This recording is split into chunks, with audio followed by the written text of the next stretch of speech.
தமிழ் நிறம் நேயர்களுக்கு வணக்கம். இன்று நம்மிடையே அரசியல் விமர்சகர் திரு ரவீந்திரன் துரைசாமி அவர்கள் இணைந்துள்ளார். சார் வணக்கம். சார் வணக்கம் தம்பி. எப்படி இருக்கிறீங்க சார்? நல்லா இருக்கும் தம்பி. சார், பாண்டாக்கு பதில் பியூஷ் கோயல் எப்படி பார்க்குறீங்க?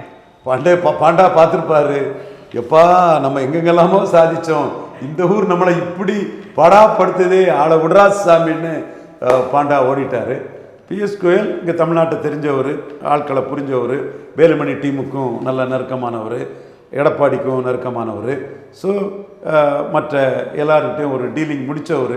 ஸோ அவர் வந்து டீல் பண்ணட்டுன்னு அவரை கோயலை போட்டுட்டாங்க. பாண்டா ஓடிட்டார், கோயல் வந்திருக்கிறாரு. 2019 அலைன்ஸ் மாதிரி ஏதாவது ட்ரை பண்ணுறாங்களா சார்? ஏன்னா 2019 பியூஷ் கோயல் தான் இருந்தார். அது மாதிரி ஏதாவது ட்ரை பண்ணுறதுக்கு வாய்ப்பு இருக்கா? இதுதான் பாஜகவுக்கு எதிரானவங்க, அண்ணாமலையோட வெற்றியையும் புகழையும் ஏற்றுக்கொள்ள முடியாதவங்க, ஜீரணிக்க முடியாதவங்க, டேட்டா இல்லாமல் வன்மத்திலும் காழ்ப்புணர்ச்சியிலும் தமிழ் மண்ணில் பாஜகவுக்குள்ளே இருந்தே பண்ணிகிட்டு இருக்கிறான். பாஜகவுக்கு ஆதரவுனே பண்ணிகிட்டு இருக்கான். யார்? ரங்கராஜ் பாண்டே, என் தம்பி.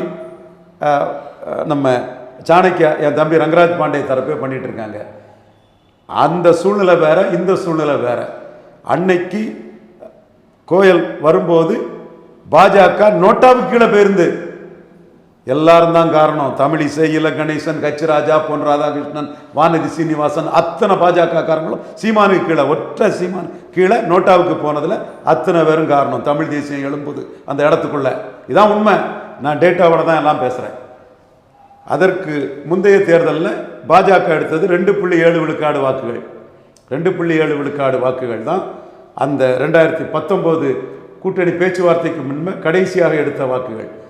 சட்டமன்ற இடைத்தேர்தலில் அதிமுக 28 விழுக்காடு, பாஜக நோட்டாவுக்கு கீழே, நாம் தமிழர் சீமானுக்கு கீழே. சீமானுக்கு கீழே யாரெல்லாம்? மதுரை சீனிவாசன்லேருந்து, வானதி சீனிவாசன்லேருந்து, நயினார் கிடையாது அன்னைக்கு, நயினாரை விட்டுருவோம், அண்ணாமலையும் கிடையாது அன்னைக்கு, அத்தனை பாஜக தலைவர்களும் இருந்தாங்க. இவங்கெல்லாம் சேர்ந்து எடப்பாடி பழனிசாமி நீங்கள் தனியாக நின்றுங்கன்ட்டார். ஐயோ, எங்களால் தனியாக நிற்க முடியாது, ஏதாவது கொடுங்க யான்னு கேட்டு அவங்க வந்து 5 சீட்டு வாங்கினாங்க. Take it or leave it offer தான் கொடுத்தாப்புல. தெரிஞ்சனே கொடுக்கல, தூத்துக்குடியை தலையில் வச்சு கட்டிட்டார். அவர் கில்லாடி அதிலெல்லாம். அப்போ அவங்க 40 விழுக்காடில் இருந்த கட்சி, இடைத்தேர்தலில் 2வது வந்த கட்சி. நீங்கள் இடைத்தேர்தல் நோட்டாவுக்கு கீழே போன கட்சி. அவர் கொடுத்ததை வாங்கிட்டு அன்னைக்கு போனீங்க. அன்னைக்கு அந்த கட்சிக்கு தகுதி தரமாக அதுதான். அன்னைக்கு பேசின அதுவும் அதே கோயல் தான், இன்னைக்கும் கோயல் தான். இன்னைக்கு நிலைமை இப்படியா? கடைசியாக நடந்த தேர்தலில் இந்த அதிமுக 20 விழுக்காடு வாக்கு தான் எடுத்திருக்காங்க. நான் முபாரக்குக்கு 1/2 விழுக்காடையும், புதிய தமிழகம் டாக்டர் ஐயா கிருஷ்ணசாமி அவரோட 1/2 விழுக்காடையும் நான் சேர்த்துக்கல. டாக்டர் ஐயா கிருஷ்ணசாமிக்கு 1/2 விழுக்காடையும், சகோதரர் முபாரக்குக்கு 1/2 விழுக்காடையும், எஸ்டிபிஐக்கு யூனிட் இருக்குது. அவரே என்கிட்ட ஃபோன் பண்ணி சொன்னாங்க, எங்களுக்குள்ள செல்வாக்கையும் சொல்லுங்கள் சார்னு சொல்லிடுறோம். நமக்கு என்ன இருக்குது? அவர் இஸ்லாமிய சகோதரனாலும் அவர் 1/2% கான்ட்ரிபியூட் பண்ண உண்மையை நம்ம எப்படி மறைப்போம்? ஸோ இது போய் 20 விழுக்காடு தான் அதிமுகவுக்கு பலம். பாஜக ஏசி சண்முகம், பாரிவேந்தர், தேவநாதன் யாதவ், ஜான் பாண்டியன் இவங்களெல்லாம் சேர்த்து 11.4 விழுக்காடு அவங்க கூட இருக்கனால அதை சேர்த்துக்கலாம். இதை தாண்டி விக்கிரவாண்டி களம் தாண்டி பாமக நின்னாங்க என்டிஏ சார்பா. அண்ணாமலை தான் கேண்டிடேட் அனௌன்ஸ் பண்ணார். அன்புமணிங்கிற கேண்டிடேட்டை என்டிஏ தலைவர் அண்ணாமலை தான் அனௌன்ஸ் பண்ணார். சாதாரண ஆள் இல்லை அண்ணாமலை. அந்த 18 விழுக்காடு வாக்கெடுத்த அந்த அணியில் 4.3 விழுக்காடு வாக்கெடுத்த ராமதாஸ் கேண்டிடேட்டை அனௌன்ஸ் பண்ணக்கூடிய உரிமையை என்டிஏ தலைவருக்கு கொடுத்தாரு. இன்னைக்கு அப்படியே என்டிஏ தலைமை இருக்குது. ஸோ அண்ணாமலைங்கிற இதே தனித்தன்மை கொண்டது தான். அடுத்து வந்து ஈரோடு கிழக்கு களத்தில் என்டிஏ நிற்கல, அதிமுக நிற்கல. சீமான் கோழை நாய்கள் களத்தை விட்டு ஓடிட்டாங்க, நான் கள அரசியல் பண்ணுறேன், நீ காகித புலி அரசியலை ஜானாரிக்கு சாமி நாயுடையும் ஆதவர்ஜுனா ரெட்டியும் வச்சு பண்ணுறேன்னு விஜய் அடிக்கிறதுக்காக அடித்த அடியில் எடப்பாடிக்கும் அது பொருந்தோம், என்டிஏக்கும் பொருந்தோம். ஈரோடு கிழக்கில் சீமான் தான் ஆளுங்கட்சி திமுக வைத்து நின்னார். சீமான்கிட்ட கேட்டால் சொல்லுவார், நான் தான் நின்னேன், என்ன எதிர்த்து ஸ்டாலின் நின்னார், களத்தை விட்டு ஓடிட்டார் விஜய், சும்மா அவர் காகித புலி அரசியல் பண்ணிட்டு இருக்கிறாரு. என்டிஏயும் பாமகவை நம்பி நின்றவங்க, வன்னியரை நம்பி நின்றவங்க இங்கே நிற்காம ஓடிட்டு போனார்னு அவர் பாடியில் சொல்லுவார். அவருக்கு பேச்சில் நியாயம் இருக்குது, அதை நான் மறுக்க வரல. இப்போ எடப்பாடி பழனிசாமி மக்களவை தேர்தலே கூட்டணி வேண்டான்ட்டு ஓடினவர். 6 தருவன்னாரு, அண்ணாமலை 12க்கு குறையக்கூடாதுன்னாரு, 6 சீட்டுக்கு மேலே தர முடியாதுன்னாரு. 12 கேட்டார் அண்ணாமலை, பிரேக் ஆச்சு. மக்களவை தேர்தலுக்கே வராதவர் சட்டமன்ற தேர்தலுக்கு ஏன் ஆகிறாரு? ரங்கராஜ் பாண்டே உண்மையை சொல்லணும், அண்ணாமலை 8 விழுக்காடு வாக்கெடுத்த சீமான 18 விழுக்காடு என்டிஏ 8 விழுக்காடு எடுத்த சீமான ப்ரொஜெக்ட் பண்ணிடுவாருன்னு பயந்து சான்ஸ் எடுக்க முடியாதுன்னு எடப்பாடி பழனிசாமி உள்ள வந்தார். ரங்கராஜ் பாண்டேக்கு இதை ஏன் உண்மையை சொல்ல மறுக்குது? சீமானுக்கு இந்த உயர்வை சொல்றதுக்கு ஏன் அவருக்கு வயிறு எரியுது? பீகாரிங்கிறதா என்னன்னு எனக்கு தெரியல. பலம் நிரூபிக்காதவருக்கெல்லாம் ஓட்டு இருக்குதுன்னு பேசிட்டு தெரிஞ்சாருன்னா திருநாக்கரசனை மண்டையில் அடிச்சு நொறுக்கிட்டாரு. ஏன்பா முட்டாள் பீஸ் மாதிரி பேசுறீங்க, பல நிரூபிக்காதவனுக்கெல்லாம் ஓட்டு கிடையாதுயா, நிரூபிச்சாதான் ஓட்டுங்கிறத பல முட்டாள்களுக்கும் அரசியல் முட்டாள்களுக்கும் அரசியல் விமர்சகர் முட்டாள்களுக்கும் திருநாக்கரசனை அடிச்சு நொறுக்கி தகர்த்துட்டார். ஏன் எடப்பாடி பழனிசாமியே முட்டாள்தனமா பல நிரூபிக்காத விஜய்க்கு ஓட்டு இருக்குன்னு பெரிய கட்சி வரப்போகுது. எப்படியா பெரிய கட்சி? அஜித் ஒரு கட்சி ஆரம்பிச்சுட்டா பெரிய கட்சியா? ரஜினி ஒரு கட்சி ஆரம்பிச்சுட்டா பெரிய கட்சியா? இன்னைக்கு இளைஞர்களின் நம்பிக்கை நாட்டு குழந்தைகளின் ஆதரவை பெற்ற சிவகார்த்தியும் ஒரு கட்சி ஆரம்பிச்சுட்டா பெரிய கட்சியா? நிரூபிச்சுட்டாதாயா ஓட்டு, நிரூபிச்சாதாயா ஓட்டு. விஜயகாந்த் நிரூபிச்சார் 8.3 ஓட்டு, பவன் கல்யாண் நிரூபிச்சார் அது ஓட்டு. இது கூட தெரியாம பேசினவங்களுக்கெல்லாம் திருநாக்கரசனை அடி நொறுக்கி மண்டையை உடைச்சிட்டாரு கருத்தியல்ல. இது பாராட்டுறேன் திருநாக்கரசனை. இப்ப எடப்பாடி பழனிசாமி 8 விழுக்காடு வாக்க நிரூபிச்ச சீமான அண்ணாமலை சிஎம் கேண்டிடேட்டா ப்ரொஜெக்ட் பண்ணிடுவாருன்னு இது நிறைய வலதுசாரிகளுக்கு பிடிக்க மாட்டாங்க. போப்பா உங்களெல்லாம் தூக்கி போட்டு தானே சசிகலா பாஜக இன்க்ளூசிவ் அலையன்ஸில் வர முடியாதுன்னு ஜெயித்தவன், அதை ஒத்துக்கிட்டு நீ இதை பேசு ரங்கராஜ் பாண்டே உட்பட. அப்போ இந்த இடத்துக்குள்ள பலம் நிரூபிச்ச சீமான 18 விழுக்காடு என்டிஏ ஓட்டெடுத்த அண்ணாமலை சிஎம் கேண்டிடேட்டா ப்ரொஜெக்ட் பண்ணிடுவாரு. சீமான் 214 தான் இருக்கிறாரு. சீமான் இண்டோ பாக் வாரில் இன்டெலிஜென்ஸ் ஃபெயிலியர்னு சொல்றாரு. திருப்பரங்குன்ற விஷயத்தில் அவர் தமிழ் கடவுள் முருகன் தமிழர் மேல் சொல்றாரு, இருக்கலாம். ஆனால் ஒருவேளையில் நடந்துட்டா நம்ம 150 இடங்கள்ல 3வது போய் டெபாசிட் இழந்துரும்னு எடப்பாடி உள்ள வந்திருக்கிறாரு. இதை பாஜகவுக்கு சார்பாக பேசுற 4 பேரால ஜீரணிக்க முடியல. தீயில மிச்ச மாதிரி அவ்வாவாணி கதறான். என் சகோதரன் தான், அவன் கருத்து என் கருத்தும் 80 to 90% ஒன்று தான். 10% உண்மையின் பக்கம் நான் நிற்கிறேன், அண்ணாமலையோட சாதனையின் பக்கம் நான் நிற்கிறேன். ஸோ எடப்பாடி பழனிசாமி உள்ள வந்தது அண்ணாமலை சீமான ப்ரொஜெக்ட் பண்ணி தன்னை 150 தொகுதியில் 3வது தள்ளி டெபாசிட் இழக்க வச்சிருவான்னு வந்தார். இப்போ கோயல் இந்த பின்புலத்தில் வந்து சீட் ஷேரிங்கை பேசணும். நீ தினமலரே போட்டுட்டானே 100 சீட்டு என்டி அடிக்குன்னு, 134 100ன்னு இன்னைக்கே போட்டுட்டானே. பரவாயில்ல, அது நல்ல நம்பர் தான் 100ங்கிறது. இதில் அமித்ஷா சொல்லிட்டாரு 18-23. அவர் தேமுதிகவையும் சேர்த்து சொல்றாரு, 18ல் டிடிவி ஓபிஎஸ்ன்னு சொல்றாரு. நிறைய பேர் வரமாட்டாங்க. ஆனால் பலத்தின் அடிப்படையில் பங்கீடுங்கிற அந்த கான்செப்டுக்குள்ள வந்துட்டாங்க. பலத்தின் அடிப்படையில் பங்கீடுங்கிற அந்த கான்செப்டுக்குள்ள வந்துட்டாப்புல.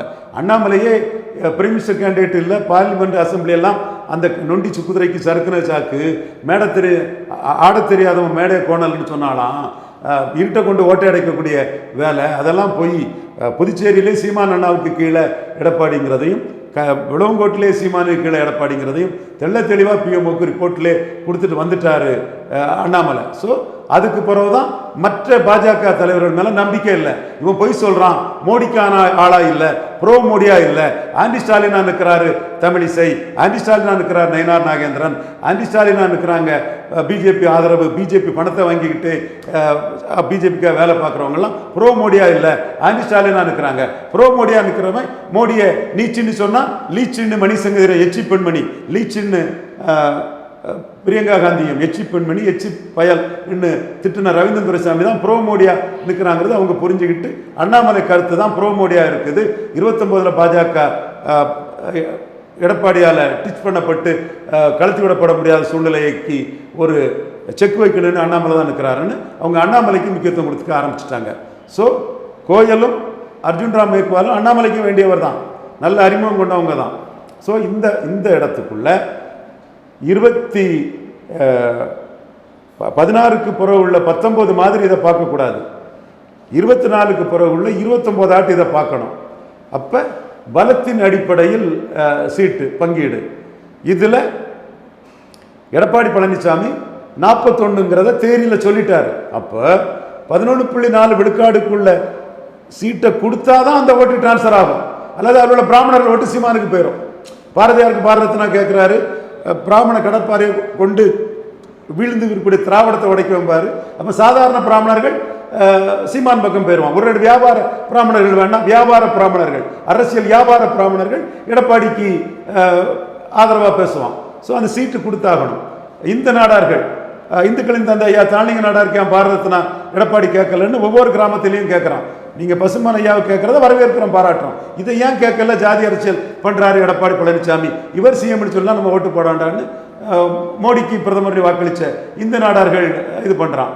பட்டியல் வெளியேற்றம் தொடர்பாக தேவேந்திர குல வேளாளர்கள் வந்து சீமானுக்கே போடலான்னு வர்றாப்புல.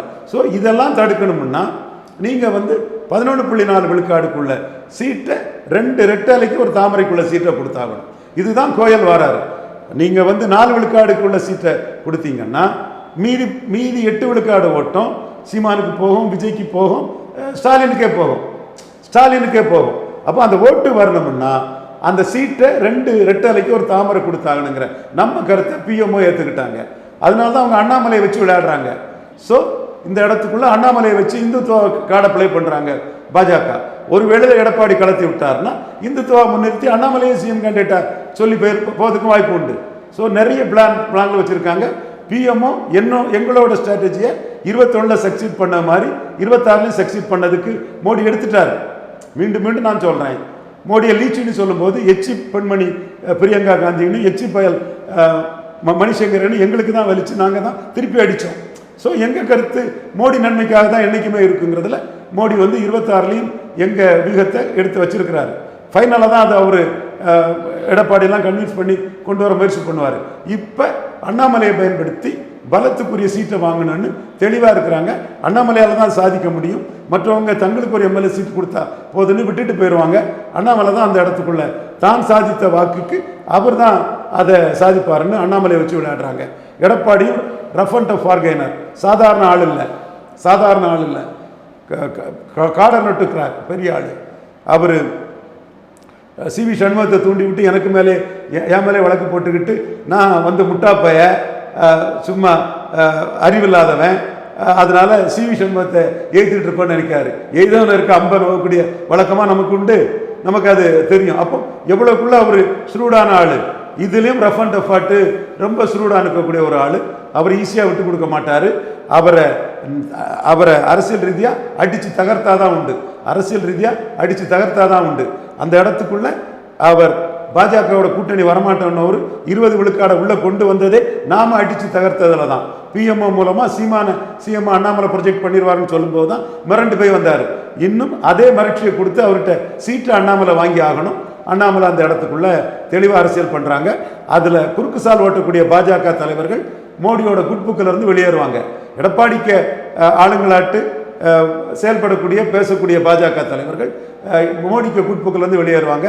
எல்லாருமே எனக்கு நண்பர்கள் தான், ஒருத்தர் பார்க்கணும், எல்லாருமே எனக்கு பாசத்துக்குரியவங்க தான். அவங்களுக்கு அன்பாக தான் இதை நான் சொல்கிறேன். அவங்க யார் மேலே எனக்கு வருத்தமோ பகையோ கிடையாது.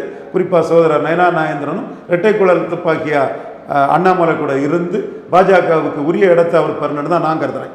இப்போ இந்த சீட் ஷேரிங் அது விஷயந்தான் 2 நாளாகவே பரபரப்பாக தான் போய்கிட்டு இருக்கு பியூஷ் கோயல் வந்ததுலேருந்து. இப்போ நீங்கள் சொன்ன மாதிரி பத்திரிகை செய்தியில் 100 சீட்டு, அண்ணாமலை 90 சீட் எதிர்பார்க்குறாரு அப்படிங்கிறாங்க. ஆனால் நயினார் என்ன சொல்கிறாருன்னா, நாங்கள் அந்த மாதிரி 60 சீட் அந்த மாதிரிலாம் நாங்கள் பேசலை அப்படிங்கிறாரு. இது எப்படி சார்? அவர் இது மாதிரி போனார்னா ஒரு 45 சீட்டுக்குள்ளார சுருக்கிடுவார் தானே? இல்லை, நயினார் வந்து அது கூட்டணி முறிஞ்சிடக்கூடாதுன்னு நினைக்கிறார். நயினார் அதில் தப்பாக நினைக்காண்டாம். கேட்டிருக்காங்க, இன்னும் கேட்காம சும்மா காஃபி சாப்பிட்றதுக்கும் உள்ளிவடை சாப்பிட்றதுக்குமா போனாங்க? இல்லை, கேட்டிருக்காங்க. பட் அதனால் அது ஒரு பிளவு வந்துடக்கூடாதுன்னு நினைக்கிறாப்புல. இப்போ என்ன வந்து என்னோட சகோதரர்களை நான் பிளவுபடுத்தி போடுறதுக்காக நான் பண்ணுறேன், ஸ்டாலினுக்காக நான் பண்ணுறேன்லாம் எனக்கு எதிராக பேசிகிட்டு இருக்கிறாங்க. ஸ்டாலின் 45 விழுக்காடு எடுப்பார், அது நான் 48 எடுப்பாருன்னு சொன்னேன். 47 வந்தாருன்னு. இது விக்ரவாண்டியில் போலரைசேஷன் தான் வரும். ஸ்டாலின் 55 வருவாருன்னு 63 வந்தார். ஈரோடு கிழக்கில் 70 வருவாருன்னா 73 ஏதோ வந்தார். ஸோ நம்ம ஸ்டாலினை பற்றி சொன்னது எதுவுமே தப்பாக போகாமல் மேக்ஸிமம் கரெக்டாக தான் இருக்குது. 45 விழுக்காடு ஓட்டு எம்கே ஸ்டாலின் எடுத்துருவார். ஒன்றில் தான் அவரை தோற்கடிக்க முடியும்னு சொல்லும்போது நம்ம சில வியூகங்களை பிஎம்ஓவுக்கு சொல்லியிருக்கிறோம். மற்றபடி நம்ம பாஜக அதிமுக இதை பிளவுபடுத்த நினைக்கிறோம், உடைக்க நினைக்கிறோன்னு எனக்கு எதிராக கடுமையான குற்றச்சாட்டுகளை வந்து அண்ணாமலைக்கு அடுத்தபடியாக எனக்கு எதிராக தான் பிஎம் ஆஃபீஸில் போட்டு பாஜகக்காரங்க பலரும் மெயில் போட்டுட்ருக்காங்க. நான் சொன்ன கருத்தை அவங்களால நேருக்கு நேர் சந்திக்க முடியல. அது நடந்த விஷயத்தை நான் சாதிச்சதை சொல்லுவேன், நடந்த விஷயத்தை நான் சாதிச்சதை சொல்லுவேன். நீ அஃபண்ட் ஆகுற, உன் ஈகோ கரெக்ட் ஆகுது தான் நான் என்ன செய்ய முடியும்? நடந்தது தானப்பா தம்பி ரங்கராஜ் பாண்டே நான் சொல்கிறேன். இப்போ திருநாக்கரசனை பலம் நிரூபிக்காத யாருக்கும் ஓட்டுன்னு சொல்கிறோமோ முட்டாள் தான் சொல்லுவான்னு ரங்கராஜ் பாண்டே முட்டாளாக்கிட்டாரு. அதுதான் நம்ம சொல்கிறோம்.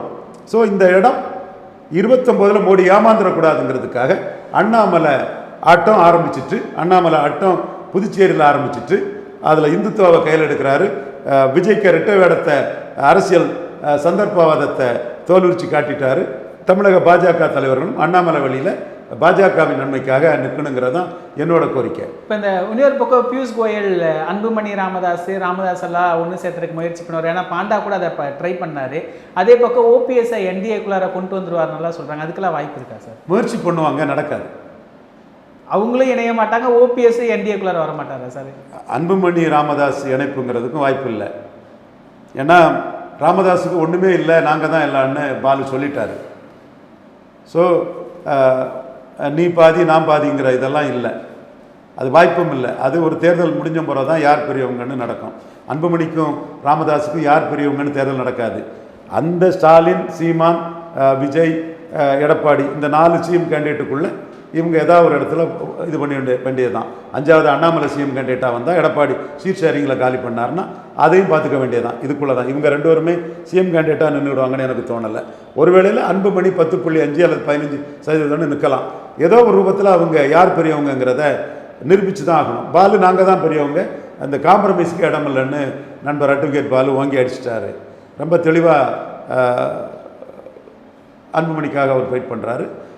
ரவிராஜ், முத்துக்குமார் போன்ற சகோதரர்கள், ஜி.கே. மணி அண்ணன், அருள் போன்றவங்கலாம் டாக்டர் ராமதாஸ் கூட இருக்காங்க. தெரிஞ்சவங்க தானே எல்லாம், நமக்கு நம்ம மேலே பாசமாக இருக்க நண்பர்கள் தானே எல்லாரும். ஸோ அது தேர்தலுக்கு பிறகு தான் அதில் இது வரும். ஒரு தேர்தல் பார்த்து தான் அது முடியும். அடுத்தால ஓபிஎஸ் டிடிவி எடப்பாடி என்ன சீட்டு கொடுப்பார்? அவங்க சேர்க்க மாட்டார். சசிகலா ஓபிஎஸ் டிடிவி கட்சியில் சேர்க்க மாட்டார். இங்கன்னா என்ன சீட்டு கொடுப்பார்? ஒருவேளை சுயேட்சை சின்னத்தில் போட்டியிடலாம்ல சார்? என்டிஏ என்ன சீட்டு கொடுப்பாரு? நீங்கள் இங்கே கமிட் பண்ணாருன்னா, கோயிலை நம்பி கமிட் பண்ணாருன்னா, எடப்பாடி உங்களுக்கு 3 சீட்டு 3 சீட்டு தான்னு தோக்குற சீட்டு. எடப்பாடியை சிஎம்மாக சொல்லி 3 சீட்டில் தோற்று அதிமுக அவருக்கு வேண்டிய ஆளுங்களே வச்சு அவருக்கு 8-9 ஓட்டு வந்திருக்குல்ல, அந்த ஓட்டை இவங்களுக்கு வரவிடாமல் பண்ணி தோக்கடிச்சு விட்டுருவார். குறைச்சி சீட்டு கொடுத்து தோக்கம் அடிச்சு விட்டாங்கன்னா இவங்களுக்கு 26ஓட தினகரன் அரசியலும் ஓபிஎஸ் அரசியலும் ஃபினிஷ்டு. அப்படி ஃபினிஷ் ஆகவா விரும்புவாங்க? எடப்பாடி காலி பண்ணிடுவார். வித்தகர். நான் சொன்ன எடப்பாடியை பற்றி கவுண்டர் பண்ணுவார். எதிர் எடப்பாடியார் எலெக்ஷன் கலைஞர் புரட்சி தலைவர் மாதிரி தலைவராக பார்ப்பார். நீங்கள்லாம் டம்மின்னு சொல்லும்போது நான் சொன்னேன், அது பிறகு ஒற்றை தலைமையாக போகாதீங்க, காலியாக இருக்குன்னு சிவி சண்முகத்துக்கு சொன்னேன். அடியாளாட்டு அவருக்கு எதிராக எனக்கு வழக்கு போடுறது தான் சிவி சண்முகத்துக்கு வாச்ச விதி. என்ன செய்ய, என்ன பேச முடியும்? வேலுமணி பவரை கொடுத்துக்கிட்டு இப்போ ஒற்றை தலைமையில் டம்மியாக இருக்காங்க. ஸோ இவங்களும் கூட்டணின்னு பியூஷ் கோயலை நம்பி சொன்னால் 3 சீட்டு கொடுப்பாரு. அவருக்கு ஆட்களை வச்சு தோக்கடிச்சு விட்டுருவார். அரசியலும் முடிஞ்சு போகும். நான் நல்ல இடத்தோடு தான் இதை சொல்கிறேன். நம்ம எது சொன்னாலும் ஐயா ஓபிஎஸ் எல்லாம் ரிசைன் பண்ணாதீங்க மாஸ் லீடர்னு சொன்னேன்.